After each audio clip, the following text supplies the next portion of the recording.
This is Fireside Chats episode 3, and today, man, do we have a treat for you. I want to start this morning's Fireside Chat with the most important issue for discussion. One of the reasons I do what I do with the Third National Green Party, the Independent Green Party US organization, and that is the purging of state party affiliates from my opposition and former party, the Green Party US organization.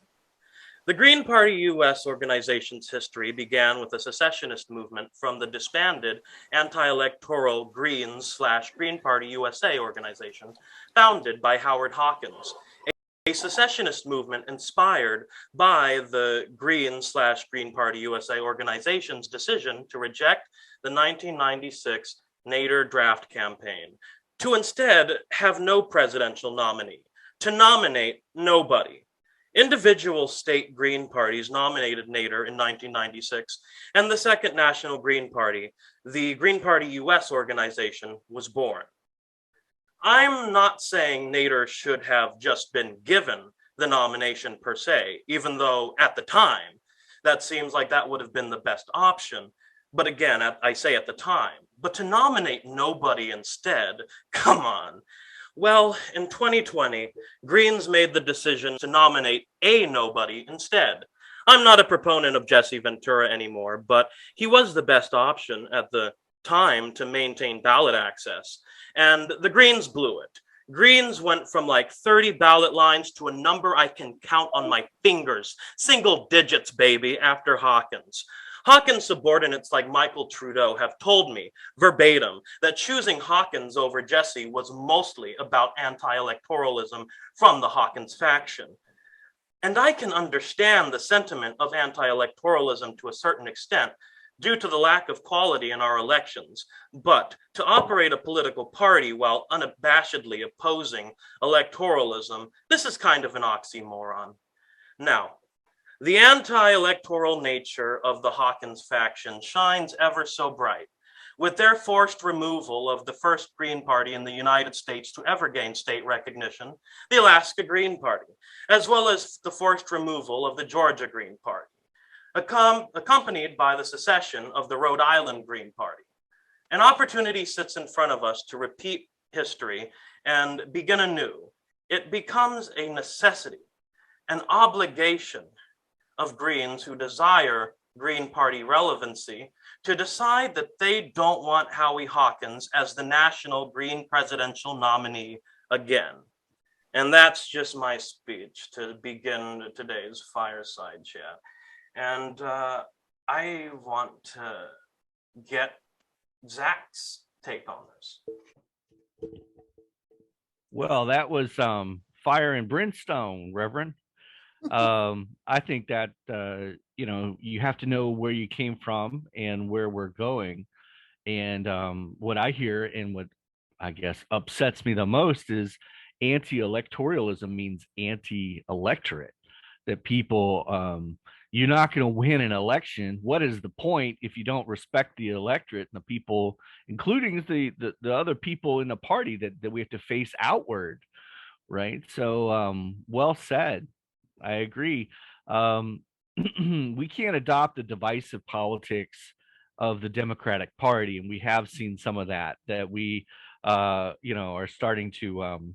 What was that old tool that you used to write on back in the 70s and 80s? I don't know. And then you'd write something and you could pull it up and start all over. We need to kind of pull it up and start all over. And we also need to stop like kind of copying. It's like Silly Putty used to put stuff on like newspaper or something like that, and you could copy kind of what was on it. We don't need to do that. We need core principles, which have been there by well-meaning people in the Green Party for years. And politics doesn't change. You just have to face towards the electorate. You have to listen, and you have to respect the electorate. Otherwise, it's game over. And you know, both from an electoral count and campaign management count. This was a terribly run campaign. You can't have these kinds of ethical issues that are not addressed.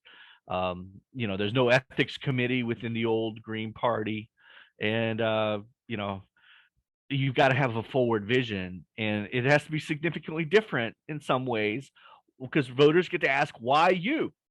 why not the other person? How come you vote for you, not for me? And you're asking them.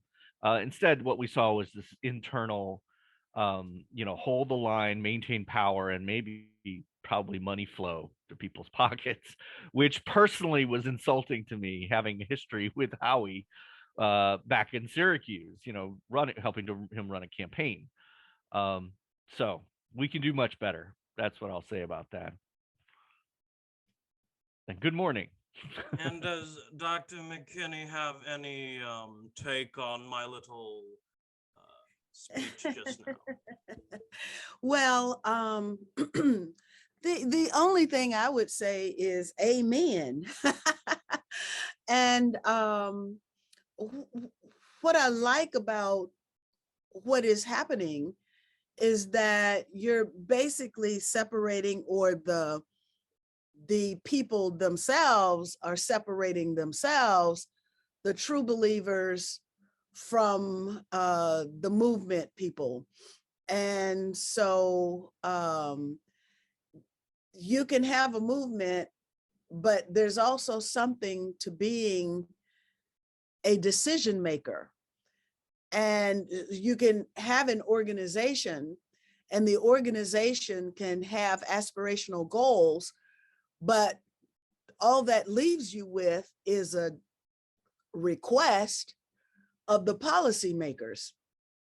Whereas the formation of a political party entails becoming a desire to become a policymaker. That's basically the difference between having an NGO and having a political party. It's engagement in the electoral politics process.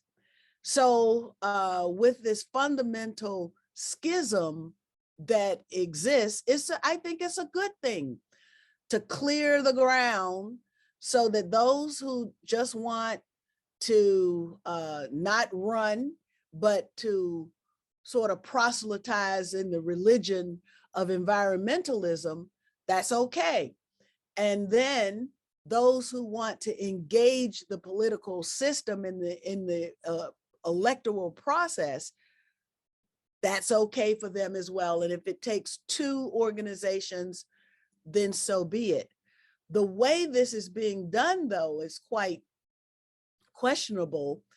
And I unfortunately, I just sent to a Georgia party member that I'd like to have them come on one of these fireside chats, one or both of them, to come on one of these fireside chats and let's discuss what's going on in Georgia. I just got a message that Howie Hawkins is organizing a new Georgia Green Party. So you've got this existing party that is recruiting candidates and trying to do what is necessary in order to fulfill the obligations of political parties, and yet they are about to be replaced, it seems.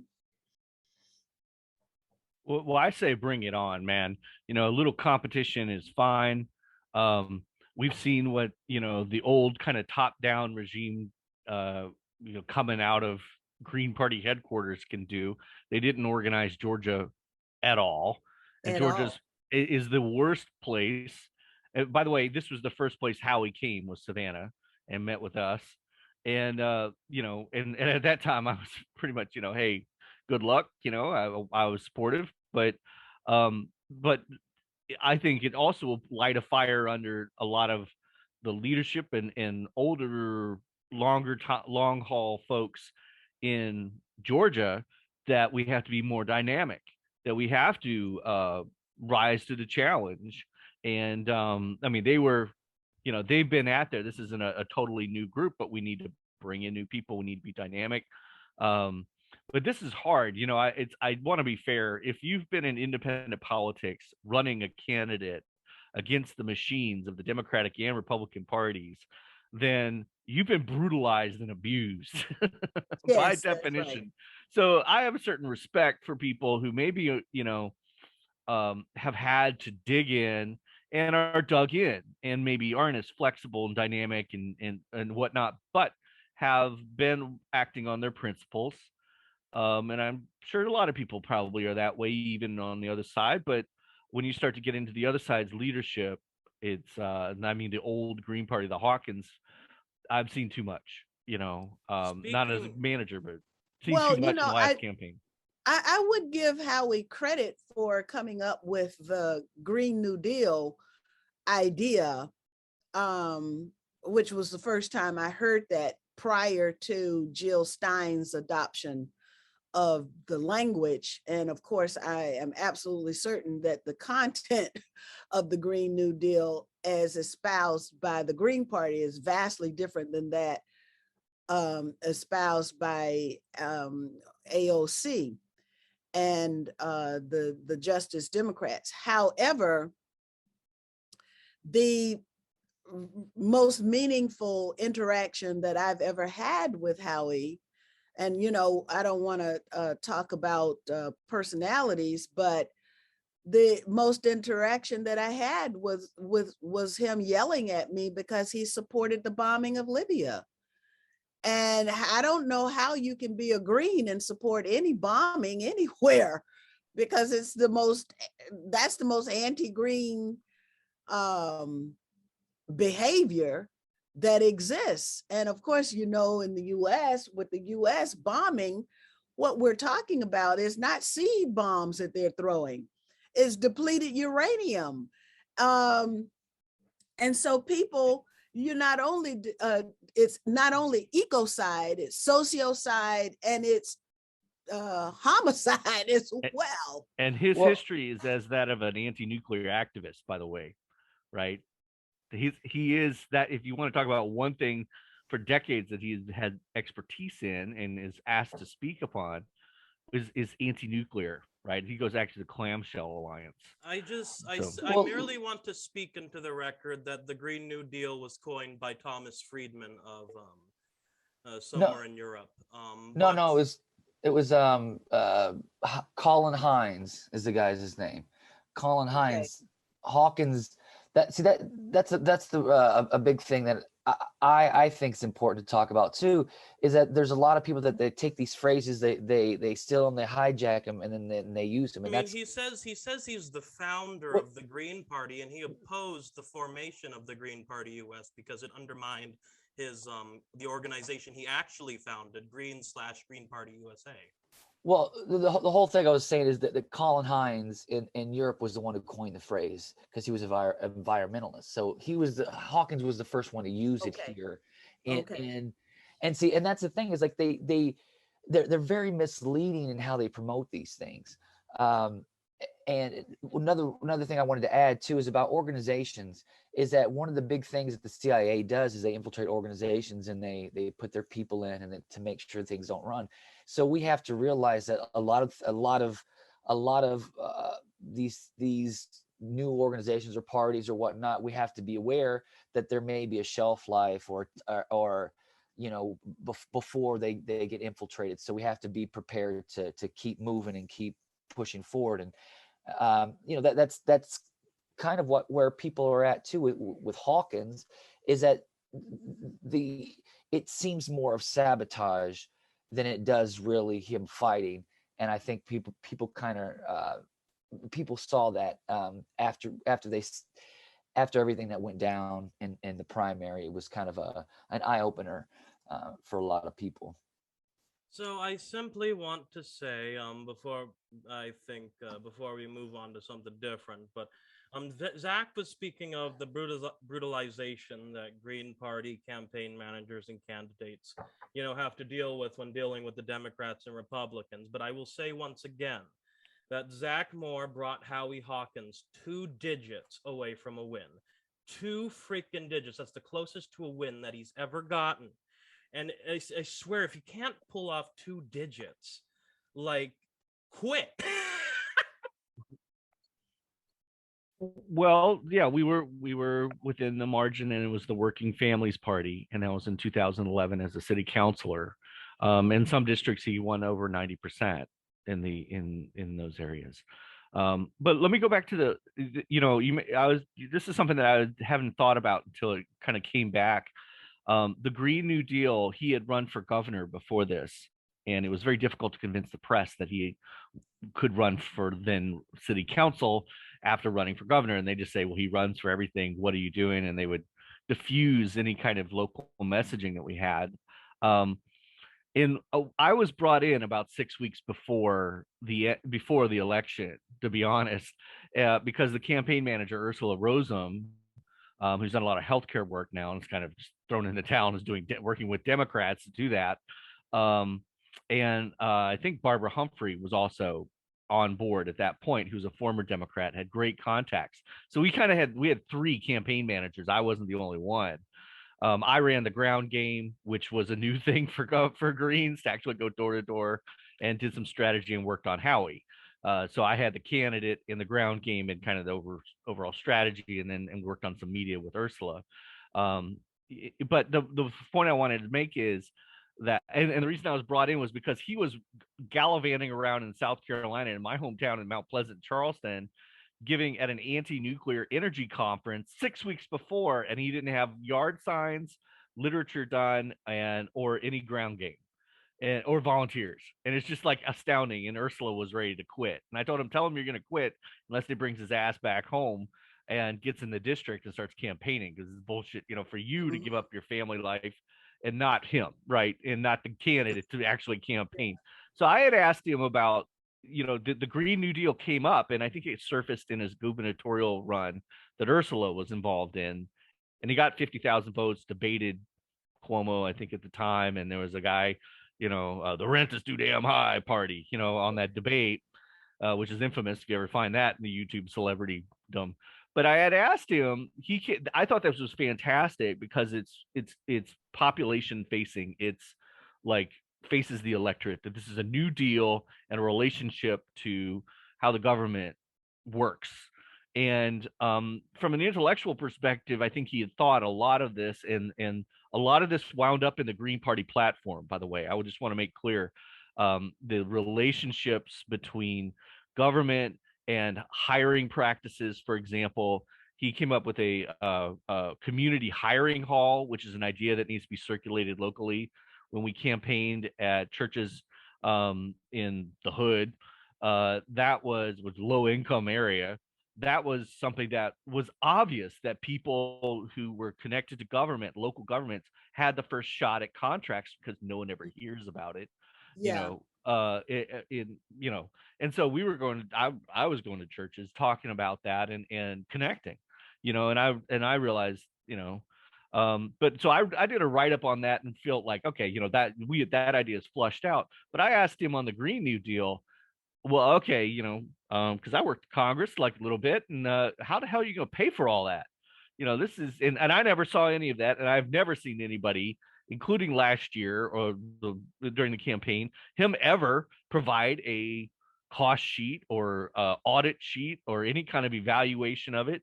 So it's just it's a poof idea. Some of it is practical, and a lot of the practical stuff has been driven into the Green platform, the old platform, and it's kind of community government business overlap, right? And that's very pragmatic stuff. I mean, you could drop that in any city, and left, right, or independent, they'd go for it probably. But I never saw any money behind it, right? It was no pragmatic. What the hell is it? And I never got an answer to that. I just wanted to say that. I think he's a poopy Democrat. Yeah. This was in 2011. This is 10 years ago, right? I think that Zach's experience with the chronic loser Howie Hawkins, it really goes to show how unserious he is about politics.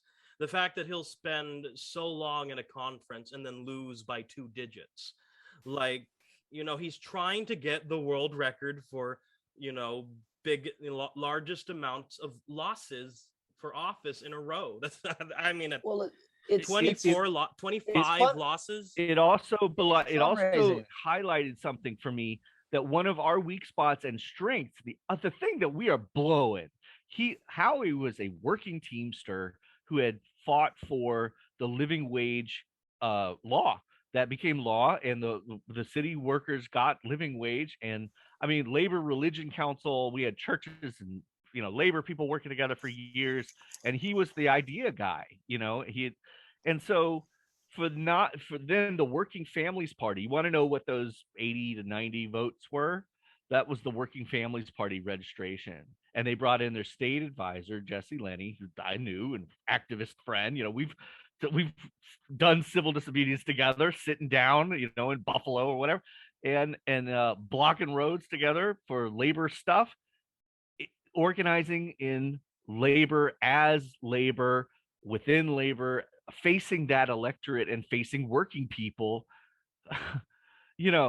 So not only do the Democrats know that this is a vulnerability and are freaked out about it, because they were very freaked out, because Howie had the better message, but yet there was the Green Party, and Green parties don't have good traction and don't consciously organize people who are working people as that, on that basis. Labor, we own healthcare, and now we don't anymore. That's our issue. Well, and living wage was our issue, or other work issues. I'll just say that, so that's how he lost, is the Working Families Party came after him.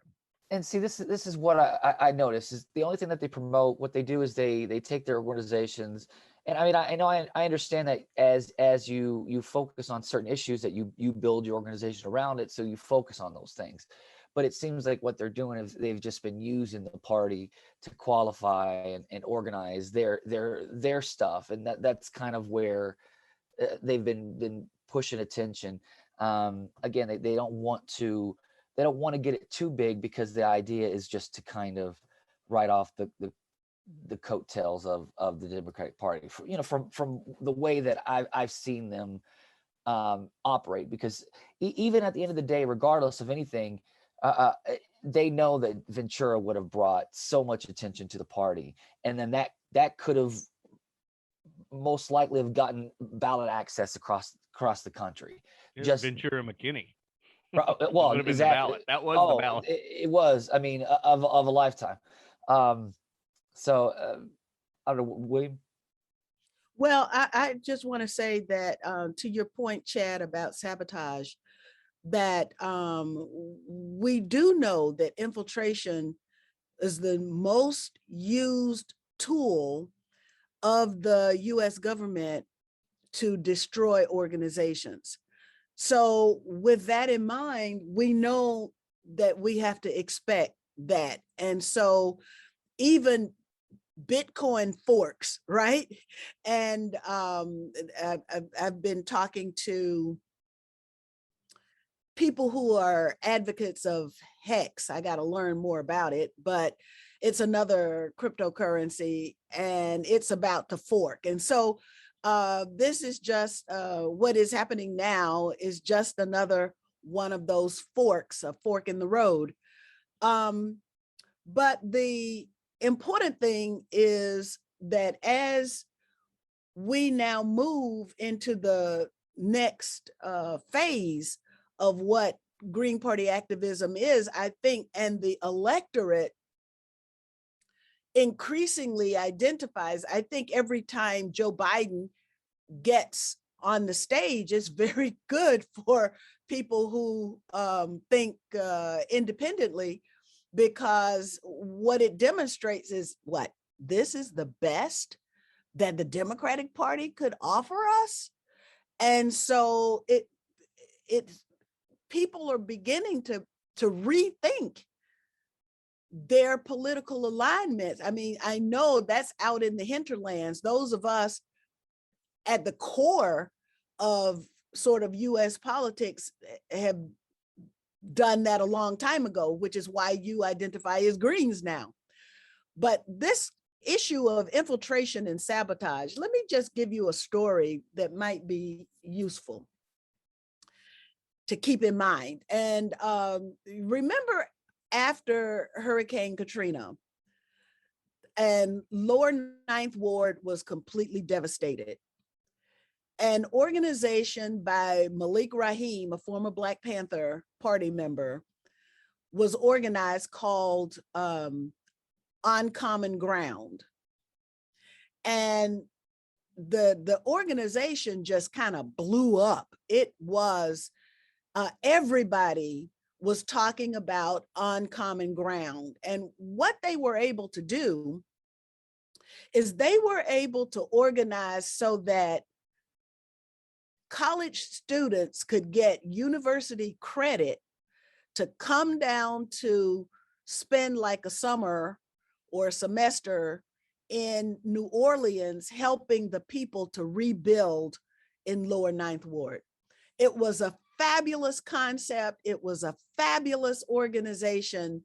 And it really was in the process of making a difference.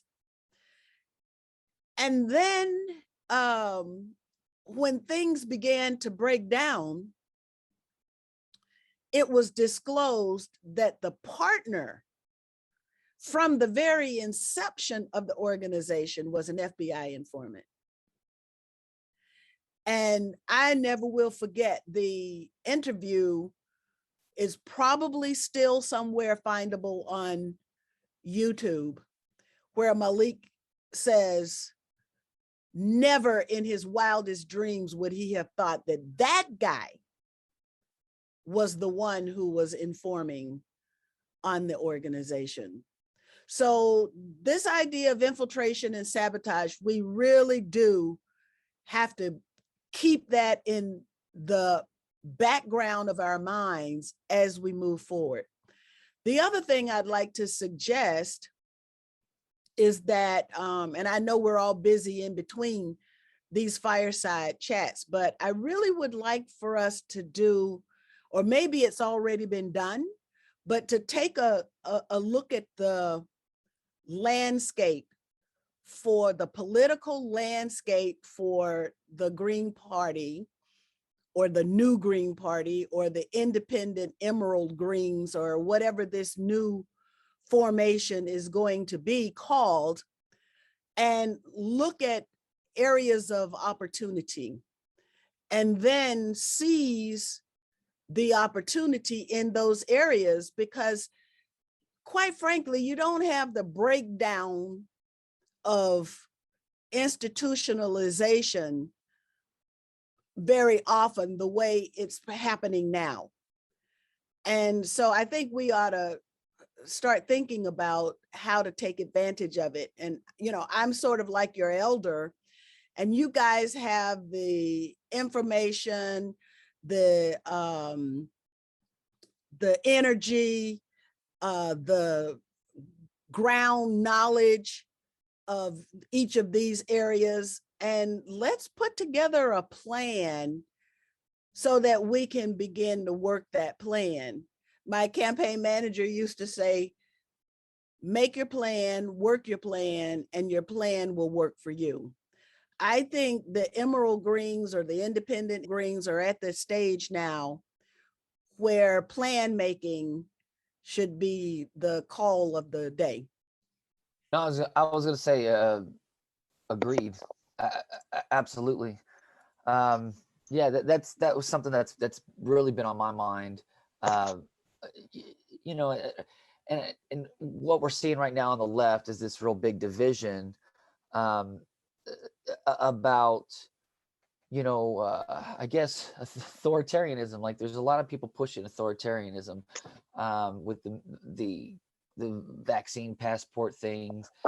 They're really ramping up the identity politics with the vaccine, vaccinated versus unvaccinated. The unvaccinated are killing people. You know, it's you know, we're seeing this more and more. So I think, you know, right now, I guess the other thing is, you know, focusing on the propaganda and how it's a playbook. It's this blueprint that they use every time in order to, again, keep people divided, keep people focused on these, you know, a certain identity things, and never really having the real conversation. They know how to paint the situation where you're busy defending. And then, you know, that's what I try to explain to people too, is like during the whole Russiagate thing, right? When when the media's calling Putin's puppet or whatnot, you're giving reason to, if you don't like Trump, but you're still giving reason for his supporters to grow, to be validated, because you're actually pushing the BS. And that's why I kind of go with the fact that I feel like Trump supporters or conservatives or the right in a way are more prepared to understand how propaganda is going, because they were pushed with it and gaslit so long, like directly. Not to say that they're not, because I think everybody is to an extent anyways, but I feel like the left is what's really pushing this divide in this, and I say this left as in like this liberal, I guess the what would we call it? The political system that we have now, the people that participate in the Democrat Republican kind of ideology. It's really one party, what they say. You can use the word oligarchy. It's safe. Yep. Oligarchy. Autocracy. Oligarchy. Yeah. So, Brent, would you like to say anything before we bring this to a close? Well, kind of like what Cynthia McKinney was saying. What's going to separate us from the failed Green Party attempts is efficient organization and communication, like what we're doing now, and more, obviously, as time develops. But yeah, we just got to have our I's dotted and our T's crossed way better than the former movements. And we got to hit the ground running. They're going at a snail pace like usual, and are going to come up 4 years with a big nothing burger probably. And it's really on us to be the bigger adult, if you will, for lack of better terminology. Really, that's about it. Organization. I think we got a lot of positivity going. I think we've got some growth going. I know William knows a little more about the actual growth that's really going than I do, but I like what I see, and I'm excited. So good to see you guys. If you want it bad enough, you'll be organized and do the work. Yep. Defy human nature and do the work yourself. And if you put it in the hands of enough people and you build an organization, then they'll want it too. So like I said, I gotta admit though, it must be hard to like lose 25 or 26 times in a row. That's a lot of work. No, there's no work involved. Like Zach said, he went all the way to South Carolina and he lost by 2 digits. 2 freaking digits. How do you do that? Well, you can't follow the flash cubes. It's discipline. You have to know that there's 2 worlds out there, and there's the world that the oligarchy constructs for you to play in, and then there's the real sandbox. And the beauty of it is that you can reach people and the real people and build a campaign. That's why you need a lot of people in your organization.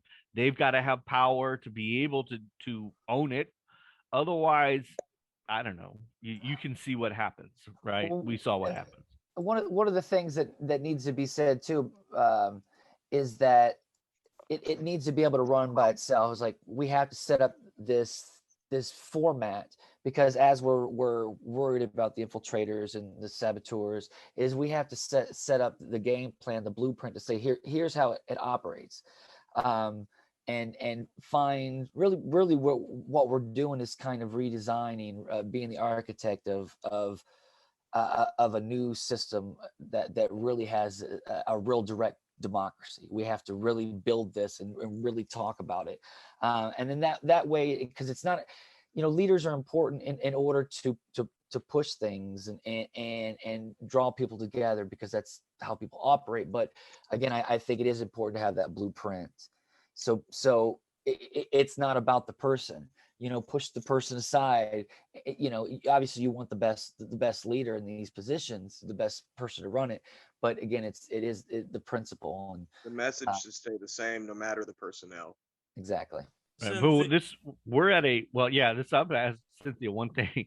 We're at a, I think I know where you're going with this, Cynthia. Like we're at a pivotal point in this country's history, and I know people hear this a lot, but I think this is very, very different. We're talking the potential. We could have the potential of we have a contested election. Okay, tell me when the last time that happened in anyone's lifetime, and it's real.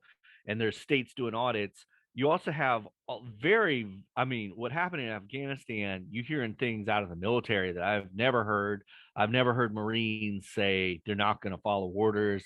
I mean, we heard it from the Democratic people, but those are, give me a break. I mean, what happened to Russiagate is all fake. But the point here I'm making is I think that we've come around in a cycle in this country over however many years, was it 200 years, and we're there again. And I think it's time to rebirth it.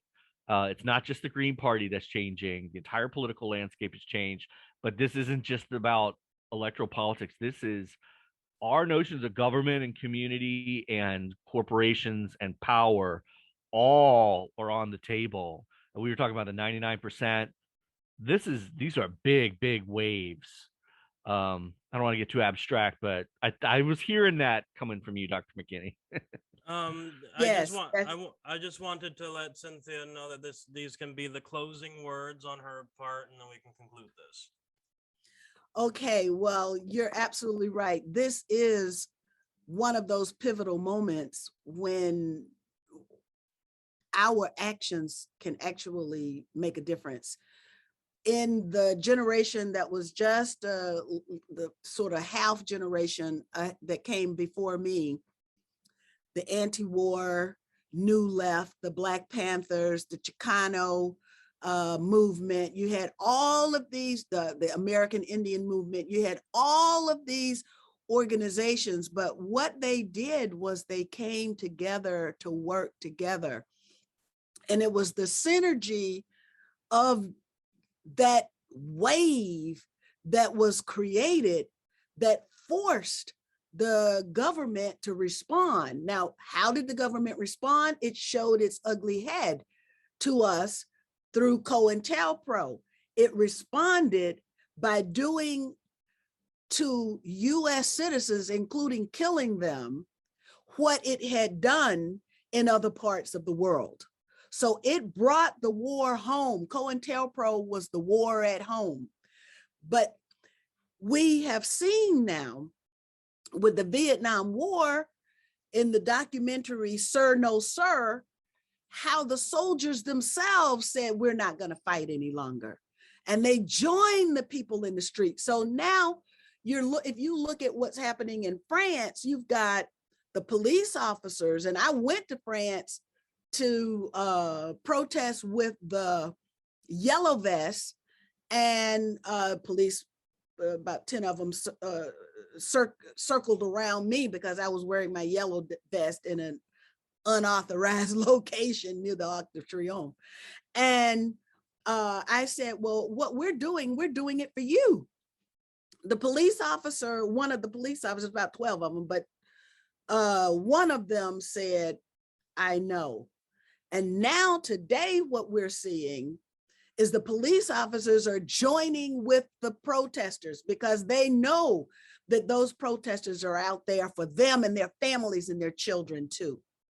So with that having been said, I'm reading one book and I've got to reread another report that I read, must have been 12, 15 years ago or longer.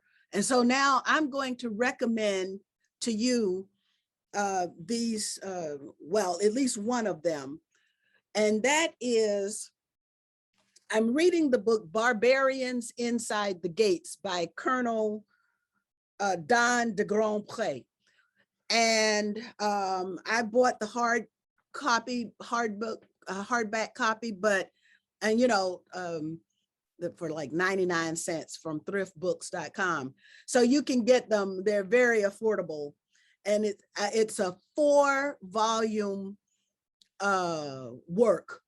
And the first volume was written prior to September 11th. The second volume was written after September 11th. And the chairman of the Joint Chiefs of Staff was so impressed that he sent 500 copies of the book around the military. So, and of course, he proffered in that second volume his theory about what happened with the airplanes and all of that.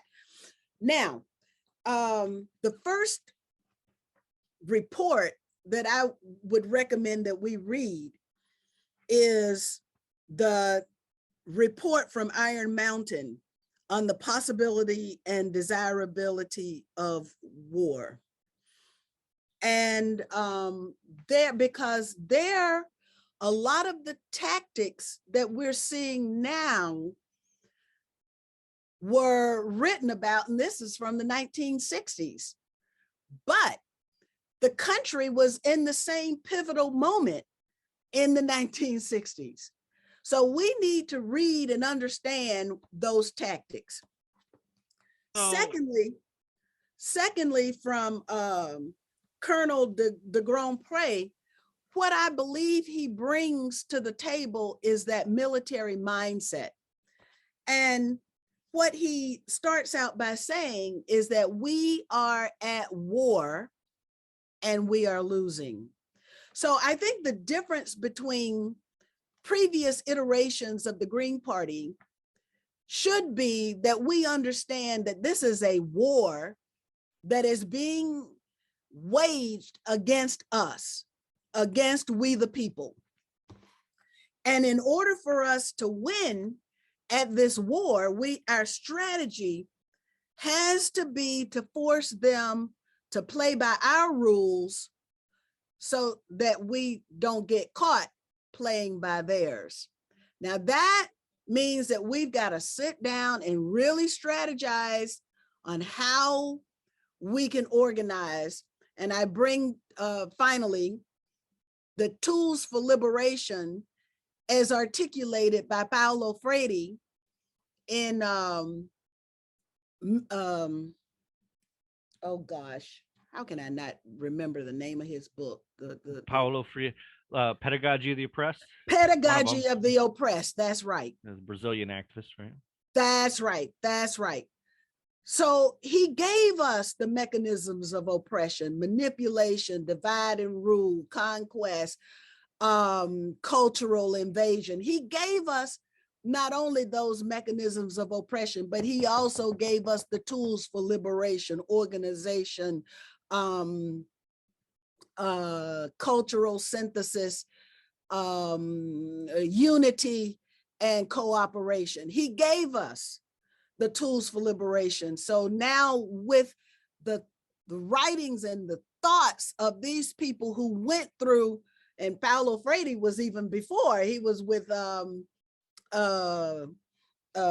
Fanon in that iteration of liberation. So now we're in like the third iteration, say within my lifetime, of this liberation politics, and we can build on what has been done before. So I'm ready. I've been ready for a long time, and I'm just glad to interact with you guys because you're serious.